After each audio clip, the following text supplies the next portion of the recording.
哇！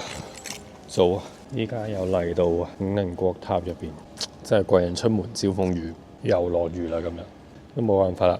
擔住把遮過到嚟五稜國公園嘅外圍呢，沿住護城河側邊咁樣喺度散下步啊，影下相咁樣。都今日唔算好凍，都幾舒服，幾寫意。同埋可能因為呢種天氣更加有一種寧靜感、靜謐嘅感覺，唔錯唔錯。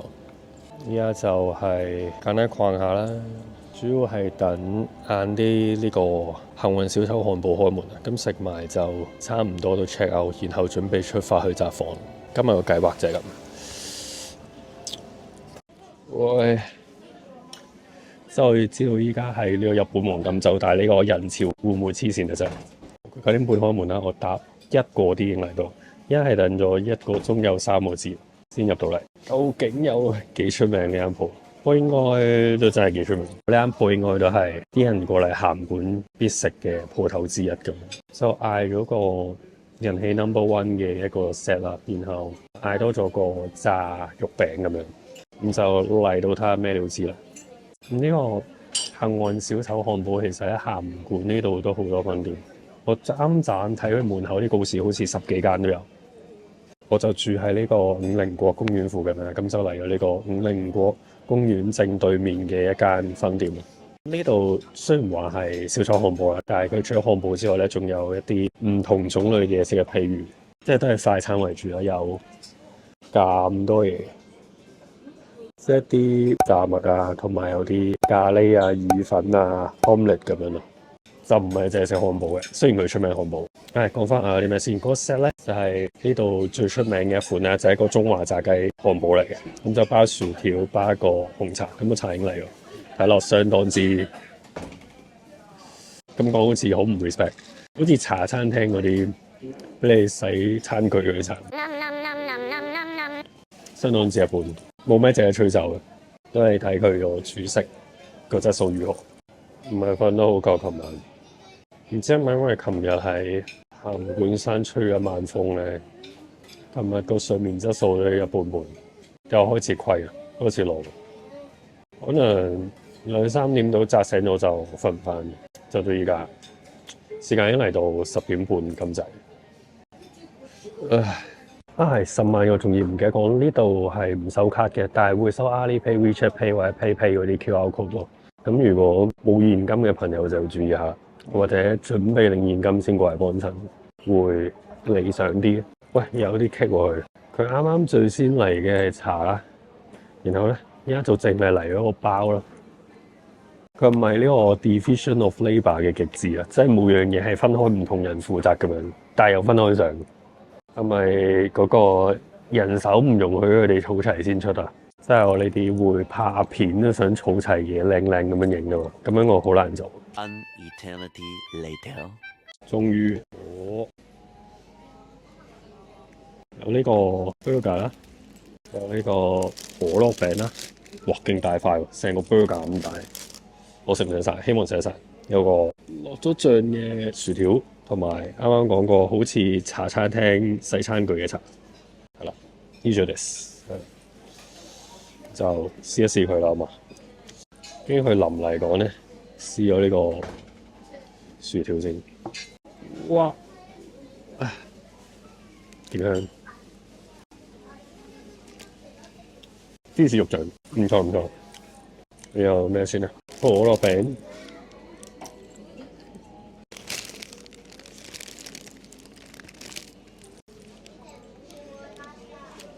兩等架盤有用。都唔係好食到肉，都係悶悶嘅薯肉，但係好食嘅。到呢個最重要嘅 burger，同我鬧人嗰個字一樣讀音喎，係咪㗎？有冇識日文嘅朋友話我知？喂，係大大地嘅 beautiful 呢個中華炸雞漢堡啊！嚟。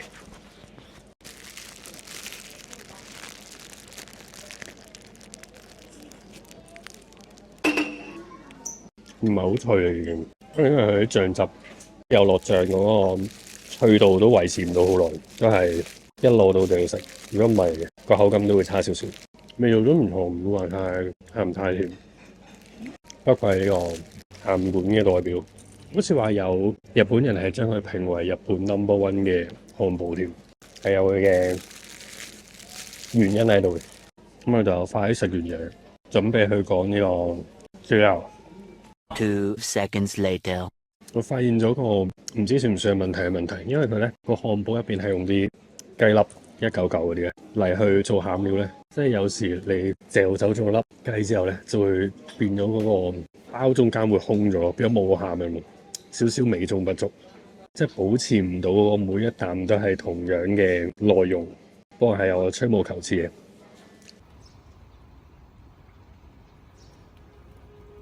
食完嘢 check 埋 out 呢，阿叔就頭也不回，不帶走半點雲彩咁向札幌出發啦。拖住2個大篋，又風雨飄搖，都咪話唔刺激。頻撲一輪先去到函館站，搭嘅電車係 JR 特急北9號。話就話係特急，但並唔係新幹線。坐下都要坐成4粒鐘先去到札幌，真係坐到花兒也謝了啊！日本作為一個島國，北海道係當中第2大嘅島嶼，大過九州成倍。但九州反而有完善嘅新幹線網絡喎，唔係應該喺北海道島內先係最需要有新幹線嘅地方咩？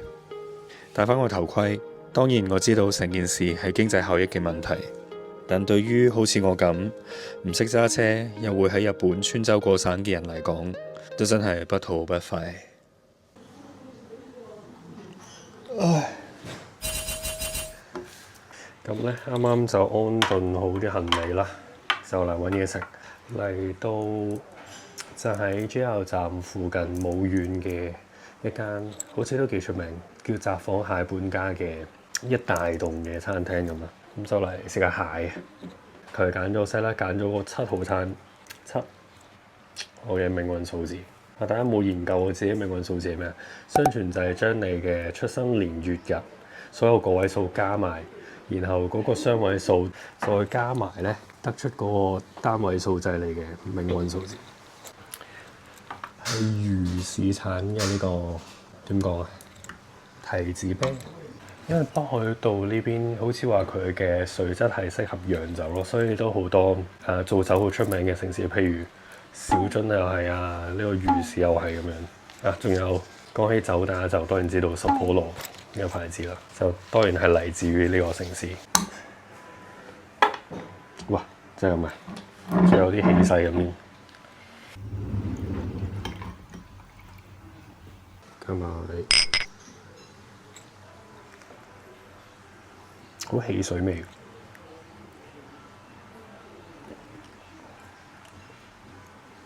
好忙啊！我唔知道邊樣，要影相又要拍片啊！啱呢個侍應姐姐好質疑我做乜做唔咗所有話想等齊所有嘢先影。佢話：咁你仲有排等喎，仲有幾樣嘢都未嚟，冇辦法。啱啱又嚟咗黐身啊！哦，好想喐手啊！可唔可以快啲到齊啲嘢？又影個大合照嗰啲嘢。我思疑呢個侍應姐姐係咪嫌我一路唔喐手，阻住佢犯事？不過落晒啲嘢落去啦已經。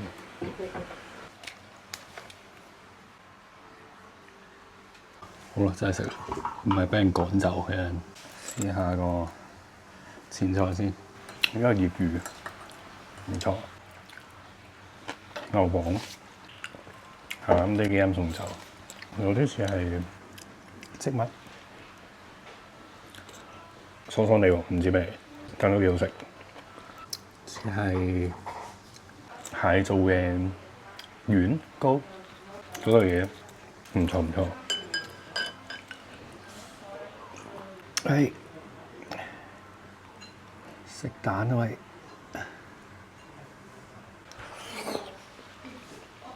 呢個就係蛋都冇乜特別，因為整定，正所謂好似你條命咁，係整定。稍微得閒都有啲真係要食下，唔錯。煎，嚟食下蟹啦好嘛？蟹都有刺身，用呢個特製有隻蟹喺上面嘅簽撩佢出嚟先，都唔係咁容易咯。咁可能佢係生，所以比較黐殼。哇！唔理啊，就咁咬。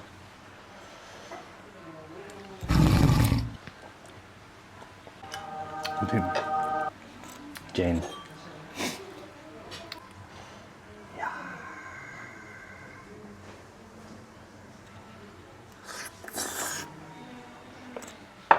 唔記得我啱啱侍應姐姐有講有個牛腩咁大嘅罌，成個痰罐咁樣係俾你攞嚟裝蟹殼嘅，好乸大個，有我頭咁大，咁食得蟹嘅咩啲人？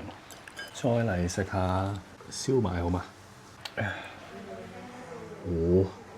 蟹肉燒賣，我認知嘅燒賣唔係好同，佢係軟身，個 feel 有啲似上蛋咁樣。呢個就一般般。咁咧，作為廣東人食開燒賣，對燒賣有追求嘛，佢就好似夾硬加個蟹落去，但係又冇話特別升華到咁。再嚟呢個好似泥咁款嘅係咩？唔係喎，佢係一個似係炸過嘅飯嚟嘅喎，睇唔睇到啊？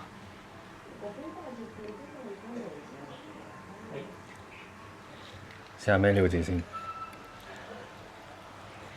即係似壽司飯炸過，然後中間擺嗰啲蟹肉咁咯，少少酥酥地嘅口感，即係酥脆嗰個酥都幾特別。但係略嫌嗰個蟹落得太少，唔係好食到蟹味。好，喐佢個煲啦，就食個睇到樣嘢好搞笑，嗌我海苔材做蟹咁嘅形狀，為咩？為食蟹啦好嘛？喂！仲出緊煙啫！哇！但個殼係 bling bling 咁嘅喎，係點啊？吸得多重金屬，隻蟹喺殼入邊，好似假咁樣，定係本身係咁嘅？我唔識嘢嘅，都幾黐殼嘅喎，好難刮到出嚟。就我費盡九牛二虎之力，都係咁樣。2,000 years later。好，老子出盡奶力，終於剝晒啲蟹腳咁滯。My friend，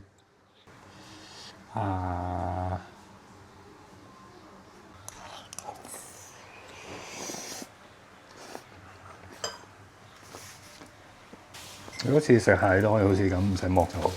如果唔係每次食蟹都出盡奶力去剝殼咗，真係幾唔符合經濟效益。喂，我發現有樣好重要嘅擺咗喺度，呢個侍應姐姐過嚟睇我食啦，傻仔咁樣係一言難盡個質地。好似水泥咁樣，點形容啊？佢濃厚得嚟，但係甜味，而又唔會話好鹹咁咯。但係賣相就一般。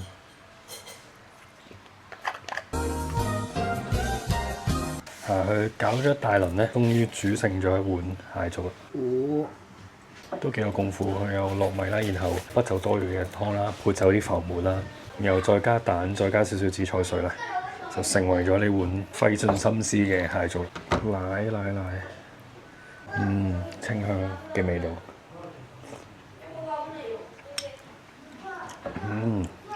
好甜啊！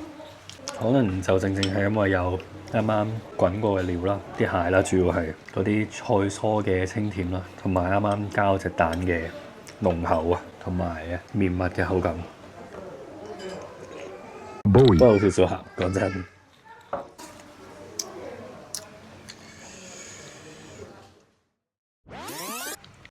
唔係就住，仲有甜品。yogurt 嚟喎，幾好，即係雜果乳酪加解膩咁樣，都啱。食得太多嗰啲鮮甜嘅味道，有翻少少酸嘅，都幾平衡。咁今日呢個關於蟹半街嘅片就到呢度。